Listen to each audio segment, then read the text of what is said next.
Matter को दो part में क्लासिफाई किया गया है। पहला है प्योर सब्सटेंस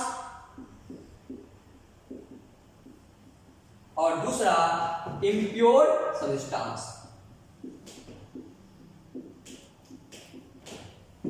केमिकल प्रॉपर्टीज के बेसिस पर सब्सटेंस दो तरह का, प्योर सब्सटेंस और इम्प्योर सब्सटेंस। प्योर सब्सटेंस कहने का मतलब वैसा सब्सटेंस जो एक ही प्रकार के पार्टिकल्स का बना हुआ हो, तो वह प्योर सब्सटेंस कहलाता है। जबकि इम्प्योर सब्सटेंस, इसको हम लोग मिक्सचर भी बोलते हैं, तो जो दो या दो से अधिक पार्टिकल्स का बना हुआ हो तो वह कहलाता है मिक्सचर।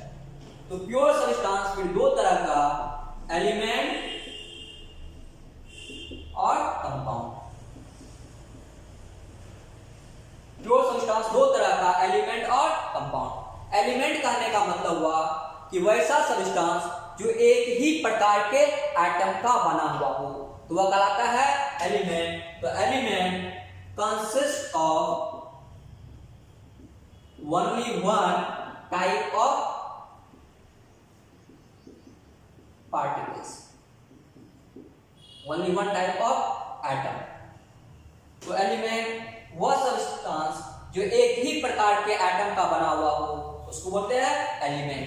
जैसे ऑक्सीजन, नाइट्रोजन, हाइड्रोजन, हीलियम, यह सभी एलिमेंट्स हो गया। लेकिन वैसा प्योर सब्सटेंस जो दो या दो से अधिक डिफरेंट टाइप ऑफ एटम का बना हुआ होगा और यह एटम फिक्स्ड रेशियो में हो, तो वह कहलाता है कंपाउंड। तो कंपाउंड कंसिस्ट ऑफ टू और more different type of atoms. जैसे H2O लिए तो वाटर मॉलिक्यूल्स ले रहे हैं, तो यह वाटर मॉलिक्यूल्स ऑक्सीजन और हाइड्रोजन से मिलकर बना हुआ है, और यह ऑक्सीजन और हाइड्रोजन के लिए एटम का रेशियो लिया जाए तो वह हमेशा 2:1 के रेशियो में होगा।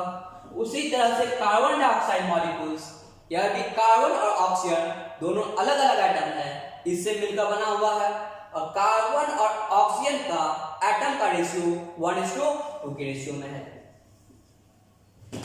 अब एलिमेंट फिर तीन तरह का, मेटल, नॉन मेटल और मेटेलॉइड। तो एलिमेंट फिर तीन तरह के होते हैं, मेटल, नॉन मेटल और मेटेलॉइड। वैसा एलिमेंट्स जिसमें इलेक्ट्रॉन लॉस करने का टेंडेंसी हो वह कहलाएगा मेटल। जैसे सोडियम, पोटेशियम, सीजियम, इस सभी में इलेक्ट्रॉन लॉस करने का टेंडेंसी है। इलेक्ट्रॉन लॉस करने के टेंडेंसी होने के कारण यह सभी मेटल है। और वैसे एलिमेंट्स इसमें इलेक्ट्रॉन गेन करने का टेंडेंसी हो वह कहलाता है नॉन मैटर। जैसे हाइड्रोजन, ऑक्सीजन, नाइट्रोजन, यह सभी नॉन मेटल है। और मेटेलॉइड वैसे एलिमेंट्स जिसमें कुछ प्रॉपर्टीज मेटल के होते हैं और कुछ प्रॉपर्टीज नॉन मेटल के होते हैं, तो वह कहलाता है मेटेलॉइड। जैसे सिलिकॉन, जर्मेनियम, यह सभी मेटेलॉइड्स हैं। अब कंपाउंड, यह भी दो तरह के होते हैं। एक है ऑर्गेनिक कंपाउंड और दूसरा इनऑर्गेनिक कंपाउंड। कंपाउंड दो तरह के, एक ऑर्गेनिक कंपाउंड्स, दूसरा इनऑर्गेनिक कंपाउंड्स। तो ऑर्गेनिक कंपाउंड्स बोलते हैं वैसे कंपाउंड्स जिसका सोर्स लिविंग ऑर्गेनिज्म हो, वह कहलाता है ऑर्गेनिक कंपाउंड्स। और वैसे कंपाउंड्स जिसका सोर्स लिविंग ऑर्गेनिज्म नहीं है तो वह कहलाएगा इनऑर्गेनिक कंपाउंड्स। लेकिन बाद में इस डिफिनेशन को मॉडिफाई किया गया, क्योंकि कुछ ऑर्गेनिक कंपाउंड्स वैसे हैं जो इनऑर्गेनिक कंपाउंड से ही बनाए गए हैं। जैसे यूरिया अमोनियम आइसोसाइनेट से यूरिया बनाया गया, तो उसके बाद से इस ऑर्गेनिक कंपाउंड्स का डिफिनेशन में कुछ मॉडिफाई किया गया। तो इसके अनुसार वैसे कंपाउंड्स जो कार्बन और हाइड्रोजन से बना हुआ हो वह कहलाता है ऑर्गेनिक ऑर्गेनिक कंपाउंड्स। तो organic compounds contain carbon and hydrogen, और कार्बन और हाइड्रोजन से बने हुए कंपाउंड को हम लोग हाइड्रोकार्बन भी बोलते हैं। और कार्बन और हाइड्रोजन के अलावा यदि दूसरा एटम प्रेजेंट हो तो इसको कहा जाता है डेरिवेटिव ऑफ हाइड्रोकार्बन। तो ऑर्गेनिक कंपाउंड्स वो हाइड्रोकार्बन होते हैं या इसके डेरिवेटिव होते हैं। लेकिन कुछ ऑर्गेनिक कंपाउंड्स वैसे हैं जिसमें हाइड्रोजन नहीं है, फिर भी वह ऑर्गेनिक कंपाउंड्स के आ जाता है, जैसे कार्बन टेट्राक्लोराइड। इसके केस में यहां पर हाइड्रोजन नहीं है, फिर भी यह ऑर्गेनिक कंपाउंड्स में आया है। कार्बन टेट्राक्लोराइड यहां पर हाइड्रोजन नहीं है, फिर भी यह ऑर्गेनिक कंपाउंड्स में है। यहां पर यह इसे ऑर्गेनिक कंपाउंड्स में इस कैटेगरी पर बेसिस पर रखा गया है कि इसका सोर्स लिविंग ऑर्गेनिज्म है। अब वैसे कंपाउंड जिसका सोर्स लिविंग ऑर्गेनिज्म नहीं है उसे कहा गया इनऑर्गेनिक कंपाउंड्स। और जनरली इनऑर्गेनिक कंपाउंड्स वो कार्बन और हाइड्रोजन से बना हुआ नहीं होता है। जैसे कार्बन और हाइड्रोजन दोनों से बना हुआ नहीं होता, जैसे HCl, H2SO4, CO2। इसके केस में हाइड्रोजन तो है लेकिन कार्बन नहीं है। लेकिन इसके भी कुछ एक्सेप्शन है, जैसे हाइड्रोजन कार्बोनेट, कार्बोनिक एसिड। तो यहां पर कार्बन भी है और हाइड्रोजन भी है, लेकिन यह ऑर्गेनिक कंपाउंड के केस में नहीं आएगा, यह इनऑर्गेनिक में आ जाता है।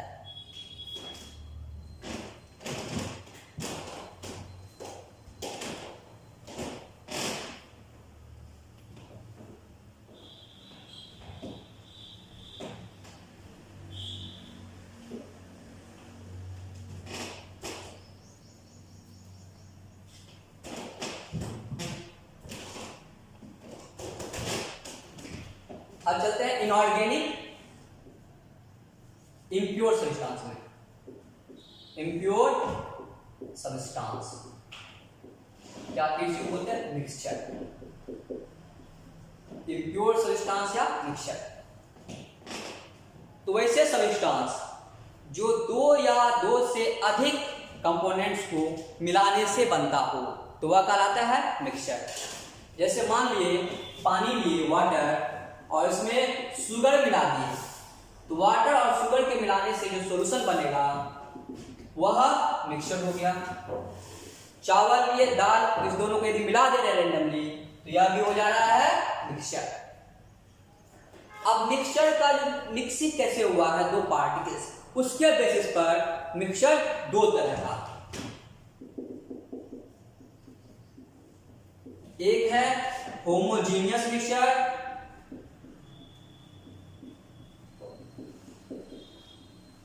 और दूसरा हेट्रोजीनियस मिक्सचर। तो मिक्सचर दो तरह का है, होमोजीनियस मिक्सचर और हेट्रोजीनियस मिक्सचर।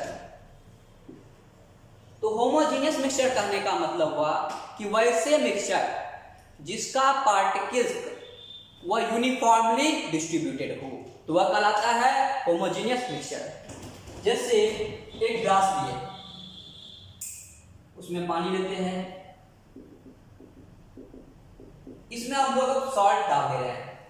जब इसमें सॉल्ट डालते हैं तो सॉल्ट डालने के बाद यह इसमें सॉल्ट इसमें डिसॉल्व हो जाएगा, और अब जब यहां पर किसी भी पार्ट को उठा ले और वहां पर देखेंगे तो उसका जो कंपोजिशन है वह एक जैसा दिखेगा। इसका मतलब इसका जो पार्टिकल्स है, कंस्टिट्यूटिंग पार्टिकल्स है, वह पूरे में यूनिफॉर्मली डिस्ट्रीब्यूटेड हो गया है। तो यह मिक्सचर हो गया होमोजीनियस मिक्सचर। लेकिन जब पार्टिकल्स यूनिफॉर्मली डिस्ट्रीब्यूटेड ना हो तो वह कहलाता है हेट्रोजीनियस मिक्सचर। जैसे एक वाटर लिए, इसमें ऑयल डाल दिया तेल, तो अब देखते हैं कि यहां पर वाटर और ऑयल दोनों का एक अलग अलग लेयर बन जा रहा है, मतलब ऑयल ऊपर आ जा रहा है और वाटर नीचे आ जा रहा है। तो यहां पर ये देखा जाए यह हेट्रोजीनियस मिक्सचर है, क्योंकि यहां पर इस मिक्सचर का जो कंस्टिट्यूटिंग पार्टिकल्स है वह यूनिफॉर्मली डिस्ट्रीब्यूटेड नहीं है, इसलिए यह हेट्रोजीनियस मिक्सचर। जब कोई सब्सटेंस होमोजीनियस मिक्सचर होगा उसमें एक ही फेज होगा, यहाँ ऊपर से लेकर नीचे तक एक ही जैसा होगा, मतलब सेम फेज होगा। लेकिन मिक्सचर यदि हेट्रोजीनियस है तो वहां पर दो या दो से अधिक डिफरेंट फेज का फॉर्मेशन होगा और यह दोनों फेज एक इमेजिनरी बाउंड्री से सेपरेटेड होगा। अब मिक्सचर दो तरह का, होमोजीनियस मिक्सचर और हेट्रोजीनियस मिक्सचर। तो सॉल्यूशन यह एक होमोजीनियस मिक्सचर होता है, जबकि सस्पेंशन और क्लोराइड यह हेट्रोजीनियस मिक्सचर होगा। सर बस